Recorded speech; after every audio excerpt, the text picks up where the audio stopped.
Silence, tout le monde, s'il vous plaît. Silence, everyone, please. We're going to start meeting number 147, which is televised today, because we have the honor of receiving the Official Languages Commissioner, Mr. Theberge. I would ask for everyone's attention. Pursuant to Standing Order 1083F, Annual Report of the Commissioner of Official Languages 2018-2019, referred to the committee on Thursday, May 9, 2019. For all the citizens listening to us, to set the context, the law outlines that the Commissioner produces a report every year. It's been the case since 1969.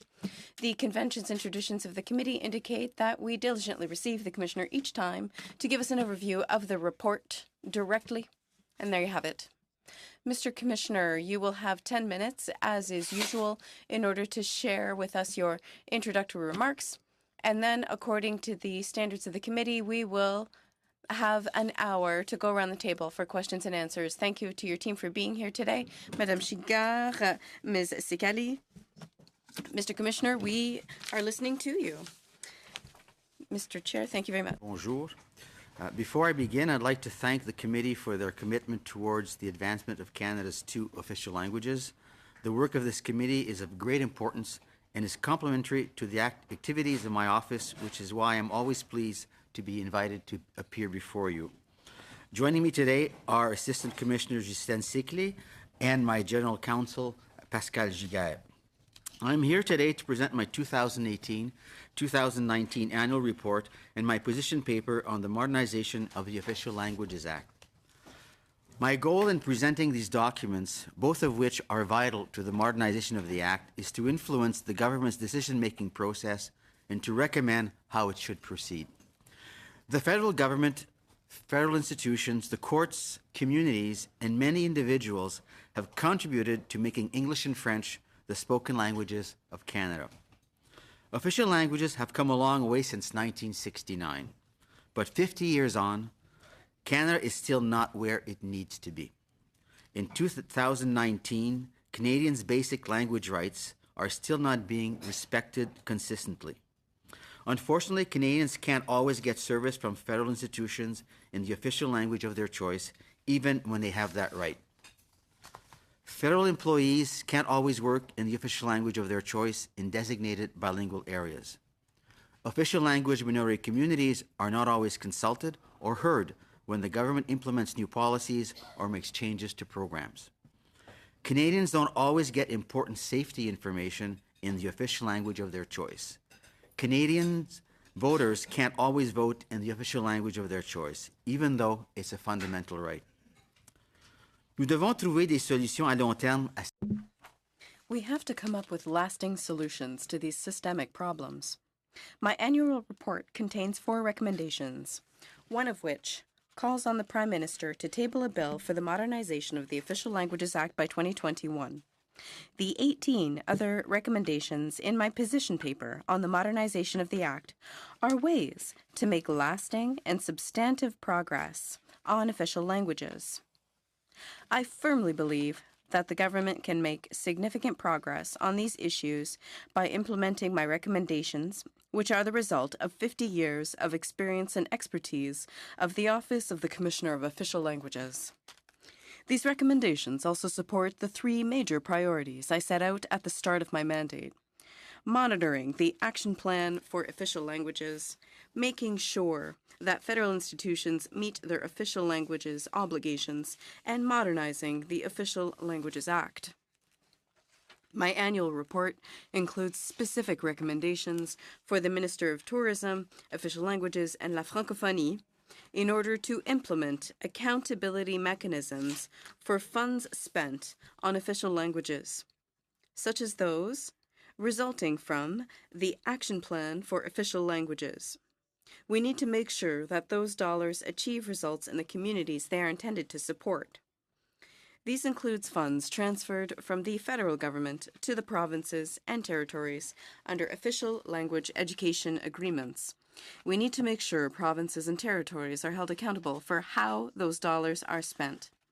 I am also proposing solutions to improve federal institution compliance with the Official Languages Act.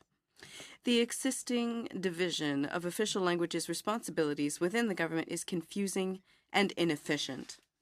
That is why I want to see an effective governance structure built into the Modernize Act to make sure that federal institutions and their representatives better understand their obligations and responsibilities.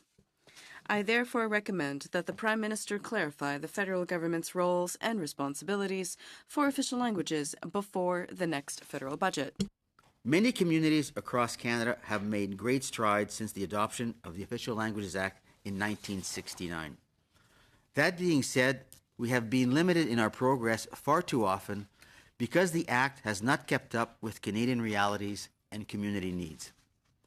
My position paper on the modernization of the Official Languages Act includes a clear set of recommendations for the federal government aimed at ensuring that the updated Act is relevant, dynamic, and strong. We know where improvements are needed in the Act, and my recommendations propose 18 solutions for addressing them. For example, under the Act, the obligations with respect to providing services to the public in both official languages, Part 4, and employees' language over work rights, Part 5, are not aligned. Consequently, my recommendations highlight the importance of aligning these two parts of the Act so that rights and obligations regarding the language of work in the public service are clear, current, and consistent. In addition, the implementation and interpretation of Part 7 of the Act, advancement of English and French, continue to be a major challenge. That is why I recommend developing regulations for Part 7 to clarify certain concepts and establish parameters that will guide federal institutions in taking positive measures. Official language communities ensure a meaningful presence for both official languages across this country. They are the cornerstone of our linguistic duality. As Commissioner, I will bring community challenges before the federal government and Parliament at every opportunity. As a promoter and protector of language rights, I believe that it is important to innovate. That can be done, for example, by providing federal institutions with relevant and useful tools to help them meet their official languages obligations. Although most of my recommendations are implemented by federal institutions following my team's investigations, this has not necessarily produced long-lasting behavioral change. As a matter of fact, complaints have skyrocketed since 2012 from roughly 400 to over 1,000. Afin de pallier les problèmes systémiques auxquels il n'est pas toujours possible de répondre par des enquêtes, mon équipe lancera en juin 2019 In June 2019, my team will be launching a new tool, the Official Languages Maturity Model, to address systemic problems that can't always be resolved through investigations. The tool will enable federal institutions to take stock of their official languages practices with a view to making continual progress. I would like to take this opportunity to say that my vision goes far beyond legislative and regulatory changes. Without a doubt, we have achieved many milestones since the first Act was passed in 1969. However, can we truly say that Parliament's vision has become a reality? What will the future hold if we continue to do the same things over and over, to make the same decisions and have the same reflexes? Will there be visionaries and ambassadors in the federal government and in Canadian society to defend the cause and celebrate official languages for the next 50 years? I expect nothing less than a commitment, leadership, and change in culture by the federal government so that linguistic duality can thrive everywhere in Canada. In 2019, I intend to set the record straight. I intend to set the record straight. Huh? To ensure the relevance and continuity of the Act and to implement it as effectively as possible, the federal government must do three things: stop the erosion of language rights, modernize the Act, and provide strong and clear political leadership. The federal government must reflect on the changes that need to be made to the Act. The recommendations in my annual report and those for the modernization of the Act are designed to help protect Canadians' language rights and to promote linguistic duality across Canada. Thank you for your attention. If you have any questions, I would be happy to answer them. Please feel free to speak in the official language of your choice. Je vous remercie de votre attention. Je suis maintenant prêt à répondre à vos questions. Thank you for your attention. I'm now ready to take your questions, which I encourage you to ask in the official language of your choice. Thank you, Commissioner, for your introductory remarks. I also thank you for your annual report. I think that this is your second report since you took the position. I'm sure my colleagues will all have interesting questions. I would like to seize the opportunity to welcome Mr. Falcon Ouellet to the biggest committee of the House of Commons. This is where national unity plays out day after day, so thank you for being here. Madame Boucher, you have the floor. Mr. Desberges, hello. Always very happy to see you here and to see that you appreciate the work that the Official Languages Committee does. It's good to see that a committee is able to be nonpartisan on occasion, although usually nonpartisan. Based on what you've said that the vision of responsibilities linked to official languages in the federal government leads to confusion and is inefficient. That's why I encourage an effective governance model be integrated into the modernization of the Act. Could you develop these two ideas? Where the confusion lies, first of all, and what you would like to see as effective governance. Thank you. Presently, when it comes to the federal government, the governance of official languages is shared between the Treasury Board, which deals with parts 4, 5, and 6, and the Department of Canadian Heritage, which deals with part 7, which affects mostly communities, whereas 4 and 5 affect communications and service delivery and language of work. The difficulty with this approach is that there is no one individual or minister or structure responsible for managing official languages throughout the federal government. The best way to remedy the situation, some say that it should be the responsibility of the Treasury Board, or it should belong to the Privy Council office, but there are some principles that, if we agree on them, we can determine which central agency is best situated to implement these suggestions. In my presentation, I indicated that we need to clarify roles and responsibilities. Who's responsible for what? Secondly, we need an accountability framework. For official languages, we need indicators about who does what. Third, we often talk about an official language's lens. We need to use this lens on all programs and activities. Instead of thinking about official languages after as a program is developed, we should be thinking of it from the very beginning.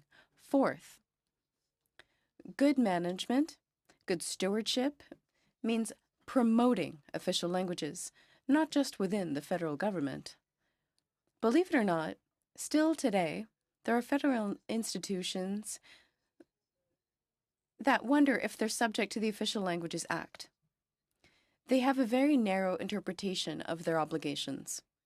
And finally, we need to always make sure that we deal with setbacks in official languages. If we follow these 5 principles, we would, for example, if we go back to 2003.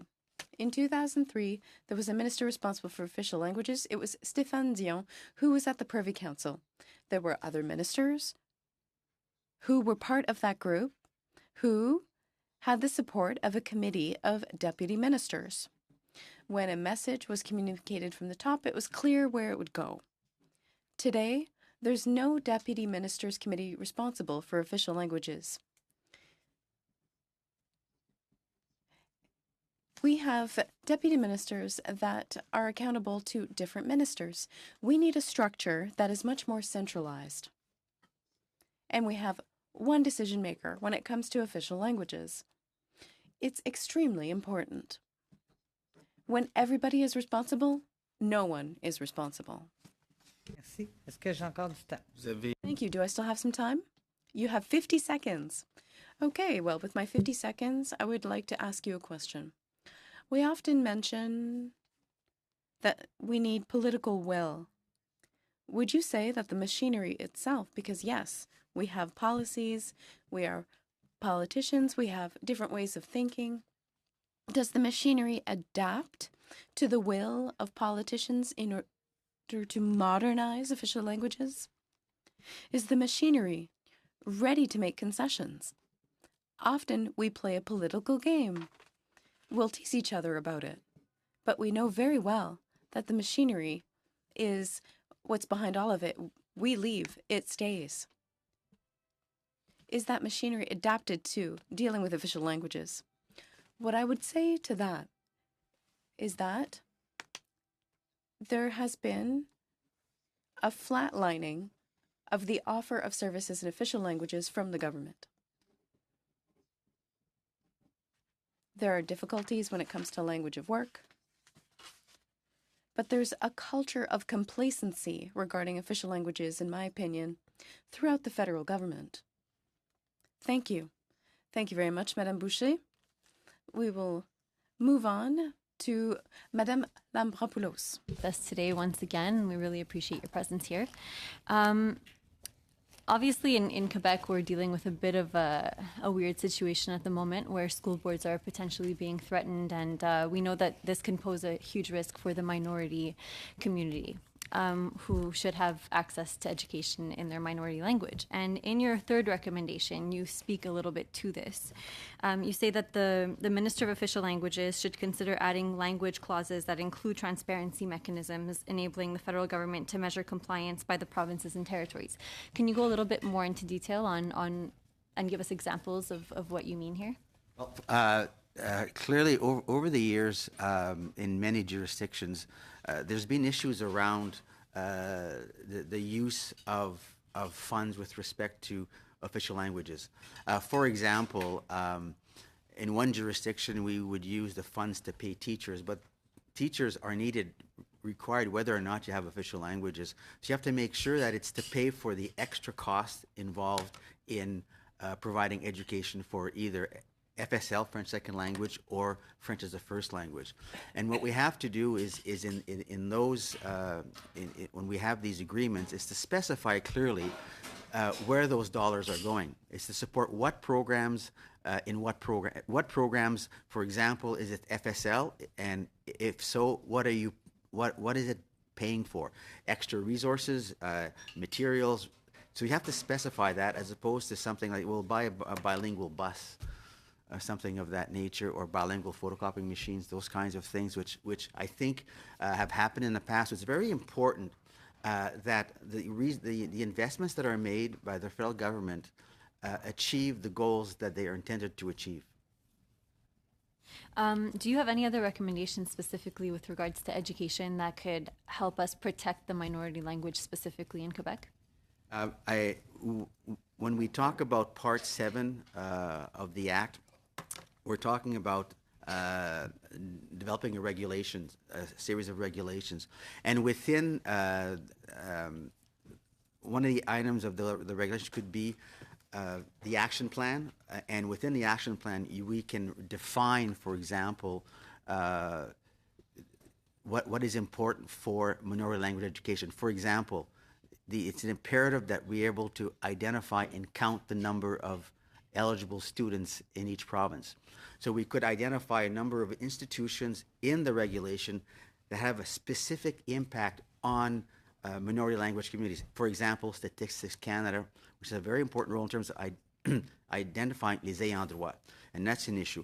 Also, we could, for example, integrate within the action plan the education funding for first and second language. So we could have that as part of a regulation, and I think it would really strengthen the basis for minority language education, whether it's in Quebec or outside of Quebec. And with respect to the English Quebec school boards, clearly they are covered by Section 23 of the Charter, and I've already written and indicate my support for that, and we'll have meetings in the subsequent months to talk about this file, and we'll see what kind of legislation comes forward in the fall. Thank you very much. You also mentioned that the complaints have increased in general to 1,087 from almost 200 less last year. And I'd like to know how your recommendations would decrease this number. Well, I think if we had a better system of governance, the signal to institutions would be a lot more clearer, and it would be more effective in terms of oversight. We know who is responsible for what. I also think that, for example, there's a particular set of complaints, which we call Article 91, that can be resolved by clear direction from Treasury Board, if we were to do that. Clearly, also has to happen is, given that over 50% of complaints have to do with communications with and services to the public, we have to find ways to improve the capacity of the federal public service to deliver those services. So therefore, we need better language training. We need better supports in the workplace. And again, all this comes from a directive that has to be given from the top. Thank you very much. Merci. Une minute. Ah, okay. 1 minute. Prepared for you, but if you would like to give us a little bit more detail about your recommendation number 4 as well. Well, with respect to number 4, which deals with again the action plan, where again the action plan is extremely important for the minority language communities. It is a very positive initiative on the part of the government to provide this funding. Again, when it comes to the action plan, we have to ensure that the investments that are being made again reach those who are supposed to be receiving those funds. So it's very important that we have a clear framework for imputabilité, and that secondly is that this framework be transparent. It has to be transparent. People have to know how we will measure how these funds are being used. And also, I think it's important that we talk about impact. What is the impact of the action plan on minority language communities? We have to find a way to measure that impact. So one of my 3 priorities, which follows this recommendation, is how is the plan being implemented over the next number of years? Or it's one thing to have the plan; it's nothing to be able to implement it. And I think Mr. Commissioner. We'll pass on now with Mr. Choquette des Contrées Entrepreneuriales de Drummondville. Mr. Choquette, Drummondville. Thank you, Chair Alupa Clark, and thanks to all 3 of you for being here with us today from the Office of the Commissioner of Official Languages. You have mentioned your 3 aims for the coming years: to stop erosion, modernize the Act, and show leadership. I think that they're all very important. I recently met the Fédération de la Jeunesse Canadienne Française, French-speaking youth of Canada, who mentioned and were concerned by the fact that in the youth policies announced by the federal government, there's nothing said about official languages, albeit this should be an integral component of our Canadian identity.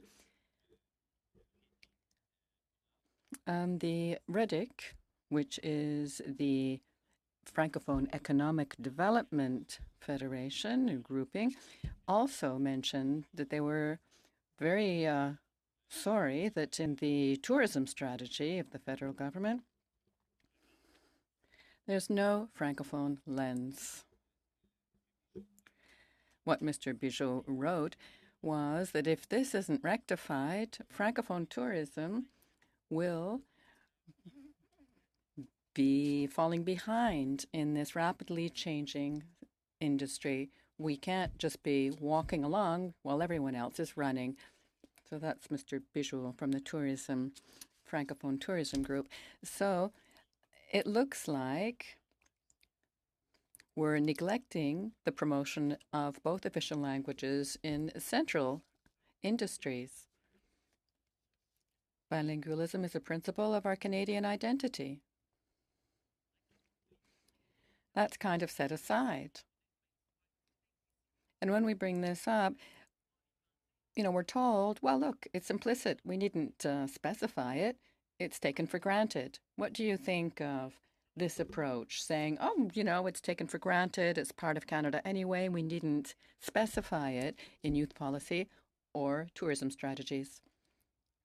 In my opinion, when we draw up programming and create strategies and any government activities, it is important to apply the official languages lens and look at how the programming may or may not have a positive impact on the growth and flourishing of official language minority communities. We haven't developed this perhaps, I'm not sure if we ever did, but it's important certainly to use it now. It's important to ensure that the federal government plays a central role in developing this message and sharing it and having it used, that the official languages lens is relevant everywhere. As I've said, there's a certain complacency now that seems to have set in throughout the system, and it's important to shake things up a little bit to ensure that when programming is developed, the official languages lens is always applied. When it comes to leadership, again, a recent article in Wenné Faire touching on, these infamous translation issues. As you know, the federal government requires that all products be labeled in both official languages. And examples were given, like Chinese cake, which was translated by cake made with Chinese, and homemade bread, which was translated as bread eaten at home. So, translation, yes, it looks like the two official languages aren't both being taken seriously. You mentioned the greater number of complaints. Why?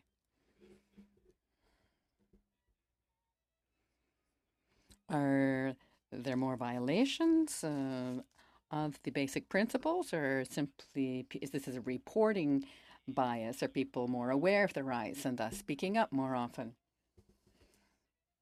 It is something that you're taking action on. For example, the labeling in both official languages. Or is it something that's far off your radar? Sure, we talk a lot about translation within the government apparatus, the federal apparatus, and we have discussed this with you in other meetings of our committee. But what about labeling? What type of role can you play in this? Somewhat ironic, we've never received any complaints regarding labeling. We have received many about, not Services Canada, but the official translations and bidding and that sort of thing. Well, I got to tell you, you're going to receive a complaint about labeling very shortly. We certainly appreciate receiving them. It helps us understand what's going on in the field. Very well. Do I have more time, Chair? 15 seconds? Well, then, thanks so much then for your comments and responses.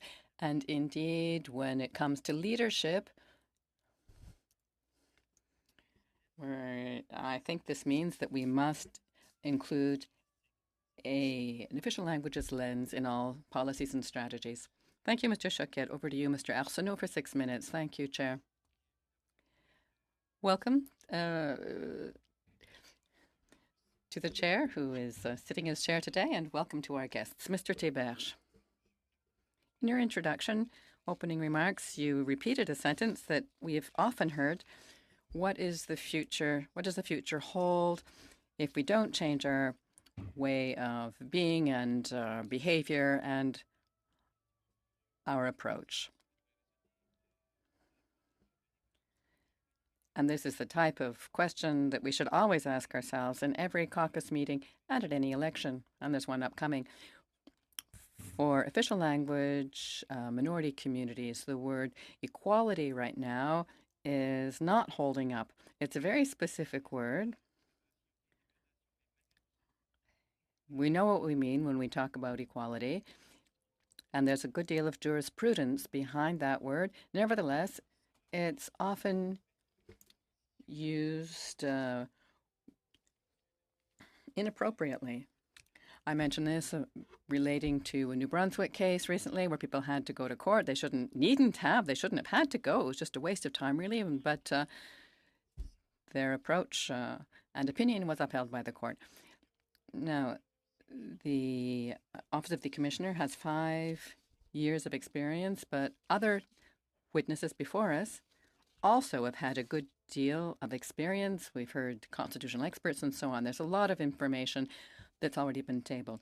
Francophones and Francophone education in Ontario, for example, in all matters of education and services, it's a lifelong thing. We need to provide the services from birth to death. If we lose the Francophones in Ontario, we'll lose our Francophone identity as a country.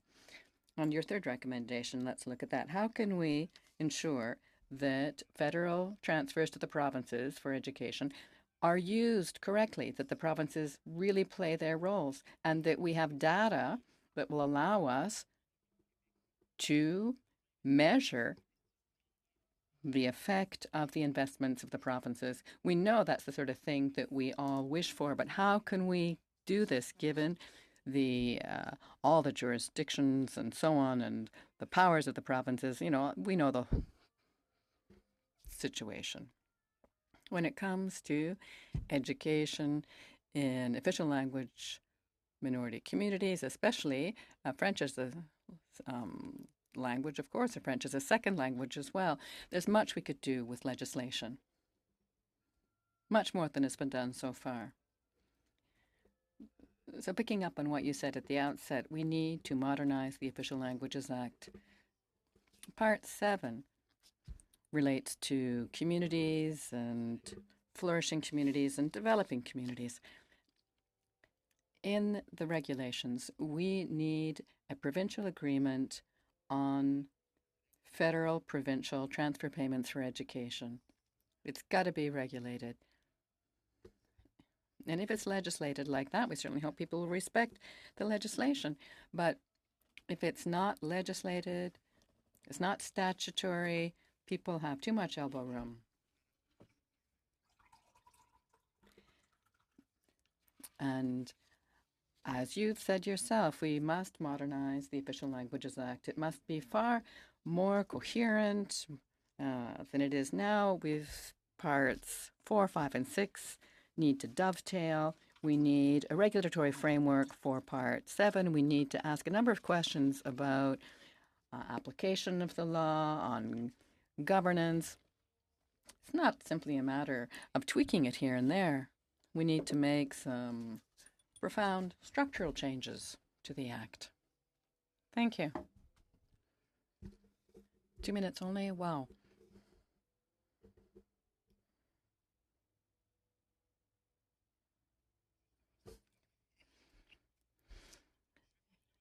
So Darrell will certainly pick up on something that I'm saying here, but let me make a first go at it. So a framework, regulatory and statutory and so on, especially for Part 7. How shall we convince or expect the provinces to work with us on this? I mean, it's this endless split between the federal powers and the provincial powers, and, you know, they always hold up their passport, at least some of them do, and wave it in our face saying, oh, I don't need to respect what you're talking about. What do we do? Well, let's look at the context. Changing the Constitution, not something we can easily do. Changing legislation, doable, but the easiest way to move forward is with regulations. The federal government has the power of the purse and can certainly impose conditions on use of the monies from its coffers. So that's one approach. Excuse me, you've just said, Mr. Thiberge, that the federal can surely go ahead, or with no doubt can. Mr. Thiberge says the federal government must. Well, there's some doubt, isn't there, whether the federal government can impose such conditions.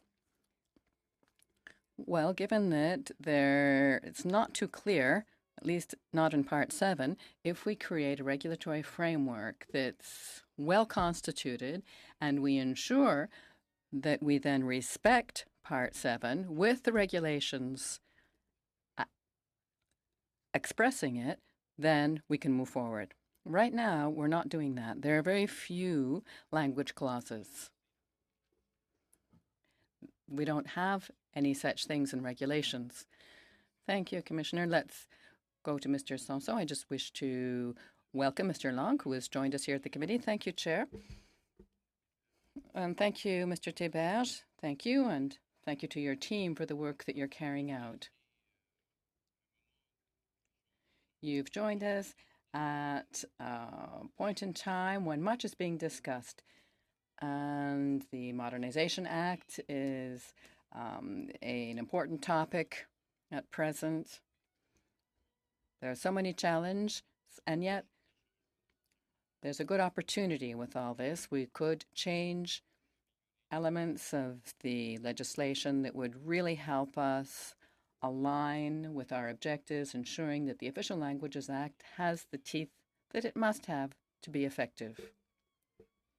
Without a doubt, I've looked at your report, and I can see there's some very helpful elements in it.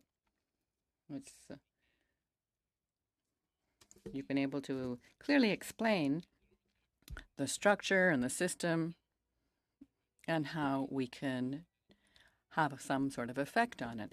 So I'm going to tell you about the challenges that I see, and you can tell me what you see as solutions. Let's take the census. Statistics Canada. It's an independent branch, of administration that the government doesn't necessarily have full control of. The cabinet can certainly have some effect on Statistics Canada, but not totally. So we've been through 2 years of long discussions now and debate. And how do you think this will be settled based on your approach, what you're putting forward here today? In a regulation, we might, for example, include a preamble with a number of statements, clear definitions, and clear directions. We might also have a list of federal bodies which have a direct effect on the health of official language minority communities. And we certainly know that Statistics Canada would be one of those, given that language policies are always based on Statistics Canada data, such that Statistics Canada, I think, should be recognized as an institution that has a very clear effect on the health of communities. Very good. All right, my second challenge, Supreme Court justices.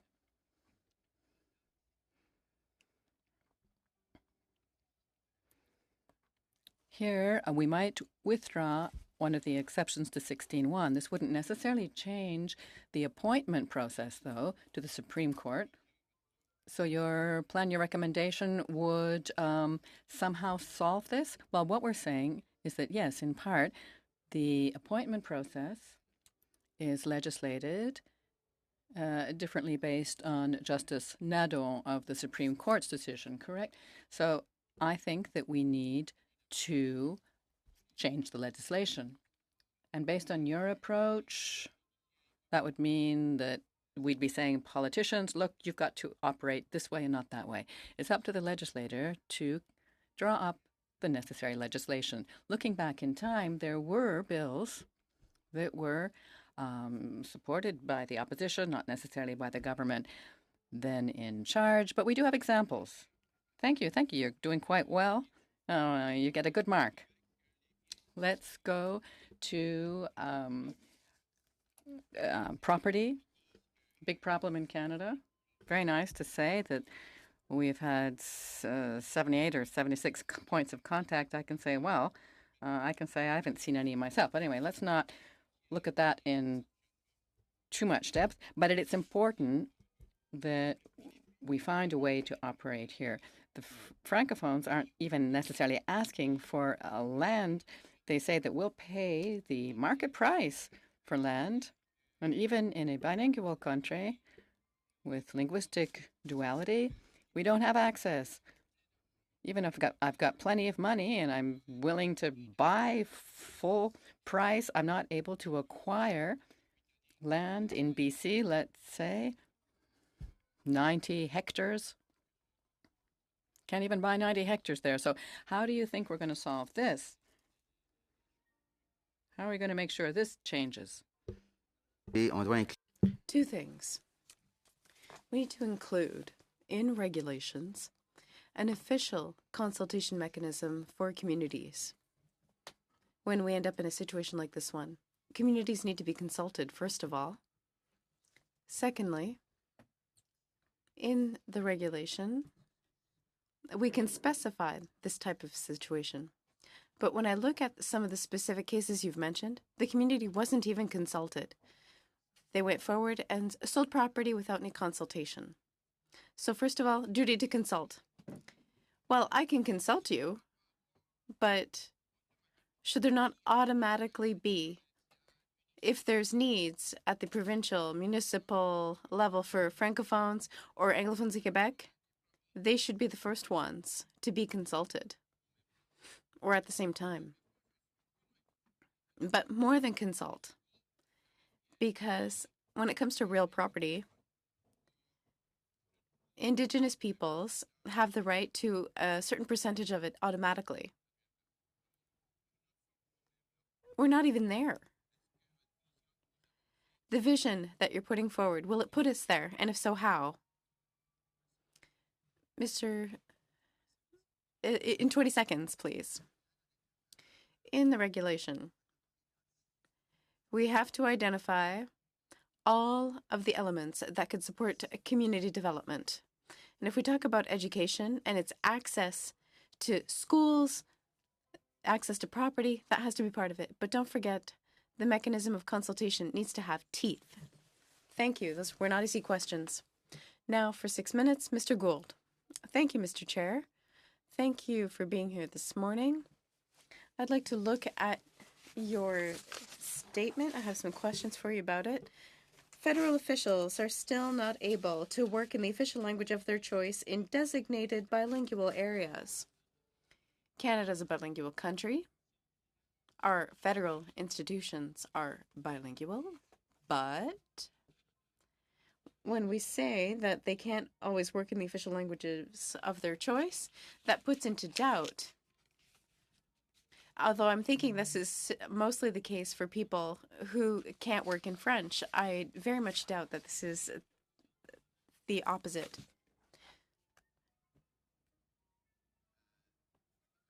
A few comments. First of all, when we look at Section 5, language of work,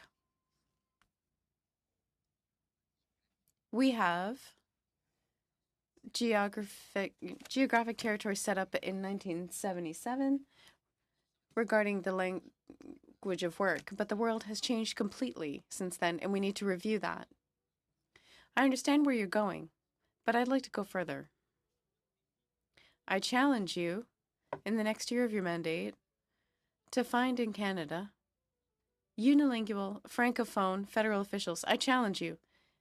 Anglophones, you can find plenty, but try to find a unilingual official who speaks only French. I found in my writing people who wanted to work for the federal public service in the city of Quebec, but they had to have a relatively high level of English, and yet in Quebec people work in French. We have communications and meetings in English, therefore you can't work here. But I'm not sure in Toronto we're going to tell people the same thing. In Toronto, they work in English. And if there's an Anglophone who applies, maybe we'll offer some courses and maybe he'll never need to speak French. It's discriminatory for Francophones. We don't have equal chances. Francophones will all speak English in order to access positions and professions in the federal public service. One of the examples is there's 12 officials who hold a meeting. The first one starts in English. The whole meeting will be held in English, even if there's 11 Francophones. That's always how it goes. In your mandate, can you encourage those who are making an effort? Often we talk about the problem, but we don't talk about initiatives within a department saying Tuesday morning we'll have a French meeting every week. All officials need to speak French up until lunchtime in order to raise awareness. A lot of officials learn French, but then they don't use it. So if we could launch these kinds of examples in the public service, if we can't encourage this type of initiative, there's no point in continuing. It gives us nothing. We need to promote good practices and maybe encourage some to do more. There's very good examples in the federal public service of initiatives where we encourage people to practice their second language. At our office, we've developed tools on how to hold bilingual meetings. Certain departments, for example, natural resources, they've prepared their own second language courses because of the specific vocabulary they use. In a general sense, however, when we ask the question, things haven't changed for the last 10 years, one of the questions for the Federal Public Service is, are you comfortable writing in the language of your choice? 92 to 93% of Anglophones say yes, but only 67 or 70% of Francophones say yes. And that hasn't changed for 10 years. There's a certain complacency. We need to find ways, and we can do that by regulating Part 5. We can ensure language training. We need to ensure that we provide the tools and the opportunities necessary to practice a second language.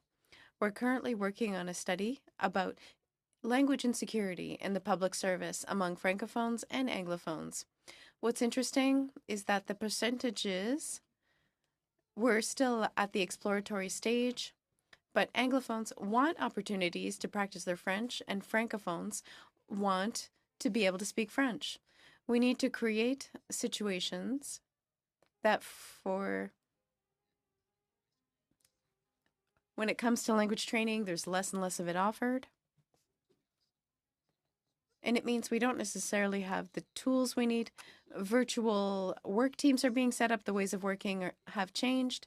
But if we want better service in official languages, the public service needs to be able to work in the language of choice. Thank you, Mr. Gould. Mr. Falcon-Ouellette for 6 minutes. Merci beaucoup. C'est convaincant Thank you very much. cette année à Ottawa-Pamtecook. Je veux juste parler au sujet le passage de I just want to talk about Bill C-91. It's the Indigenous Languages Act. They're going to establish a new Commissioner of Indigenous Languages. What is the role you're going to play in the creation of this office, which is going to protect Indigenous languages and help them to be used in situations where they are very much a minority throughout Canada? I've said many times that we strongly support the recognition of Indigenous languages, the first languages of Canada. We are ready if we are asked. We're not going to impose. If we are asked, we are certainly ready to help when it comes to the Commissioner's office, to get set up, to explain how we work, to understand the obligations. For the moment, I believe there will be more than one commissioner for Indigenous languages. If we talk about promotion, that's one thing. If we talk about revitalization, it's another. And I've repeated it often. I've met Mr. Bellegarde, that we are ready to offer the support they need if we are asked. We're ready to supply all the help they could want in order to ensure that that position, that function runs smoothly. What is your opinion of the new Indigenous Languages Office after 50 years of experience with your office when it comes to protecting and promoting language rights throughout Canada in French and English? What can you offer as advice to Indigenous peoples as they start to establish this office? And what should they establish as a priority? I think that they need to really know the state and the situation of Indigenous languages as they exist today. Given the urgency, because there's certainly urgency when it comes to many of those languages, is to quickly target those who are the most critical. It's important to promote, to raise awareness, and to immediately tackle the systemic causes. For example, languages aren't written, or there's very few speakers. There's no educational support. We need to immediately develop an action plan. What's the state of the languages and what do we do first? And it's urgent. We can't spend 6 years talking about it. We need to act now. You've talked about data.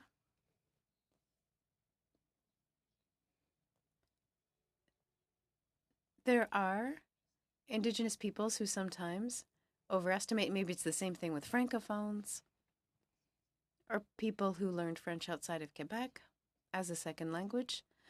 They overestimate their ability to speak a language. They say they're bilingual, but the level is maybe weaker than they think.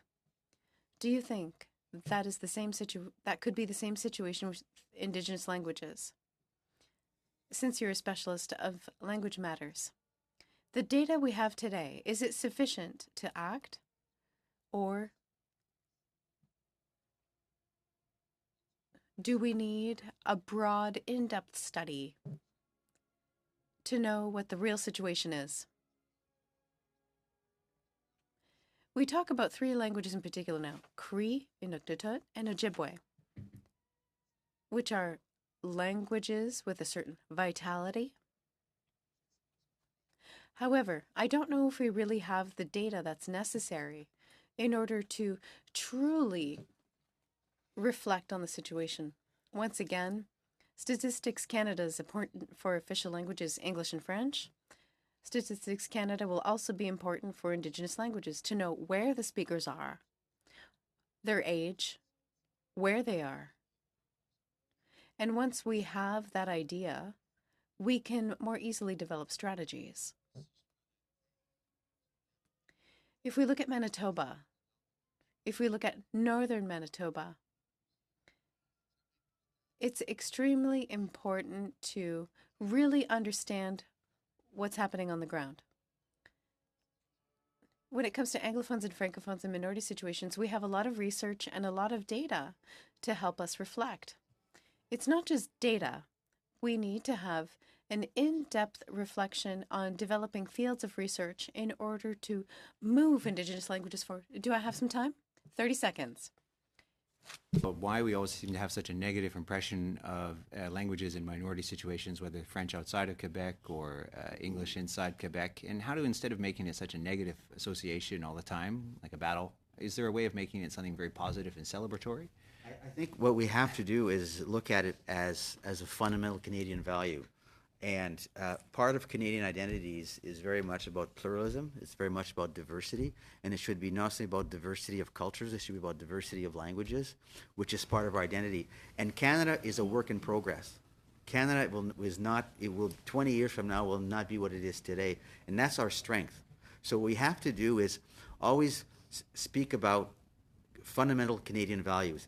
And I think when we talk about official languages, when we talk about first languages, we should be talking about that being a fundamental value of Canadian identity. And that's how we should promote it. Not as an obligation, but as a value.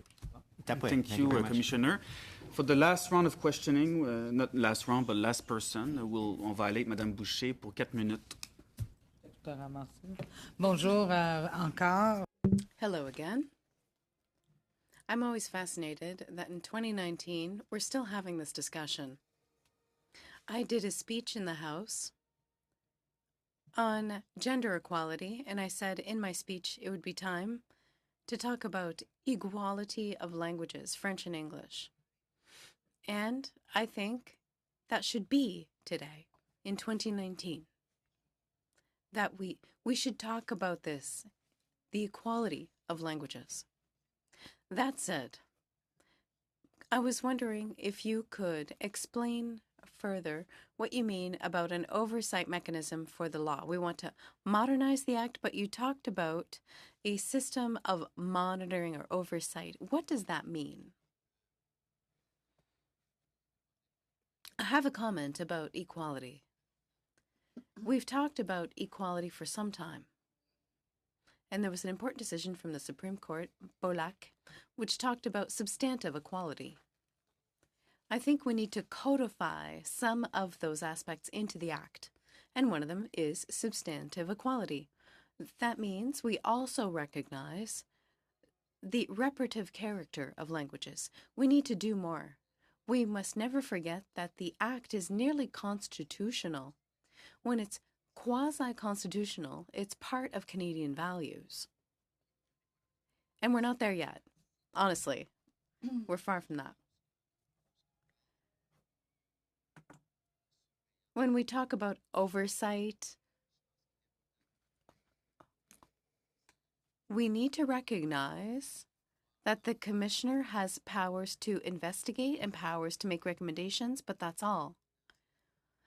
What's important is to have other types of mechanisms to ensure enforcement, whether it be binding agreements, administrative monetary penalties, maybe even a tribunal. But all that is essential. What can we do to change behavior? If we don't have any enforcement mechanisms, we're not going to change that. When we talk about teeth,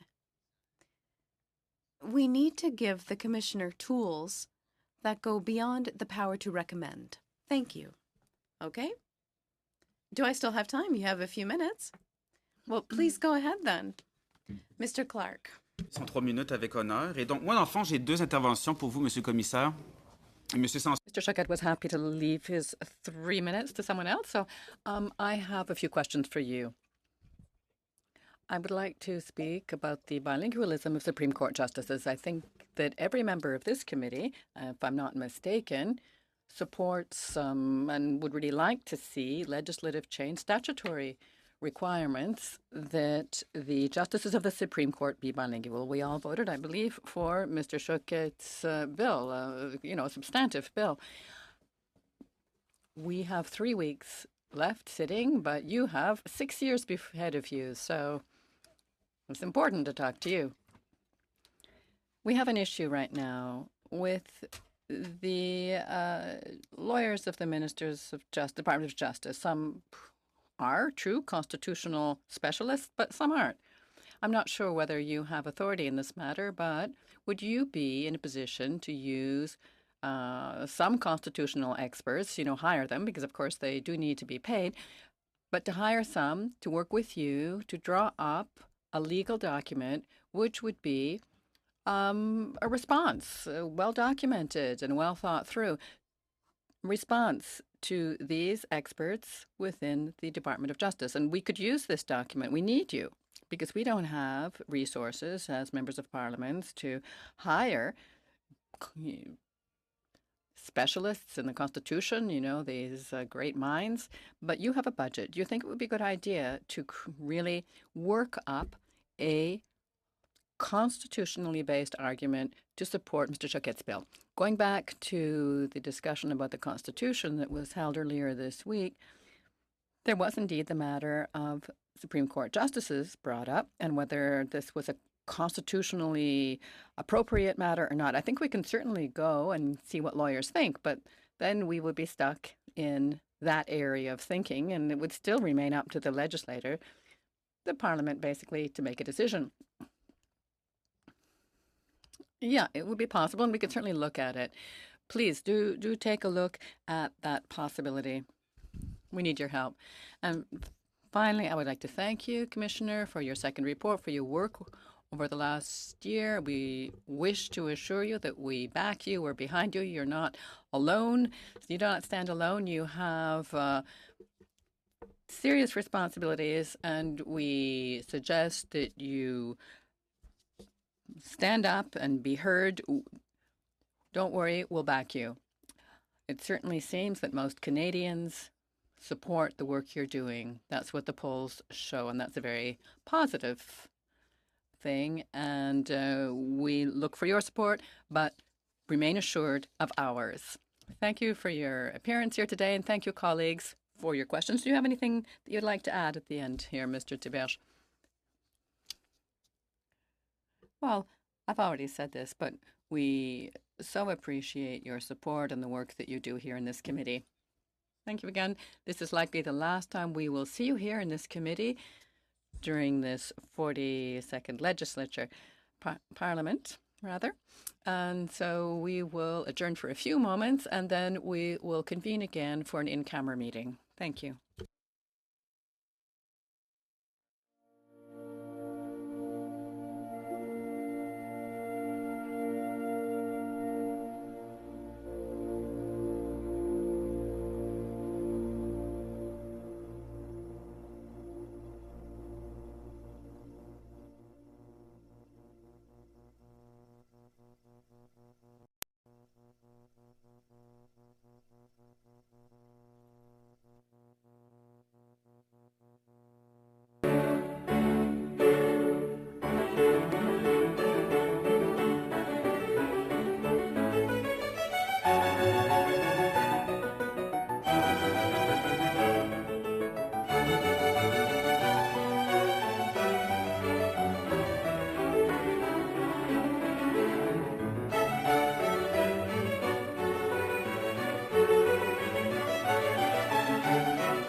Thank you.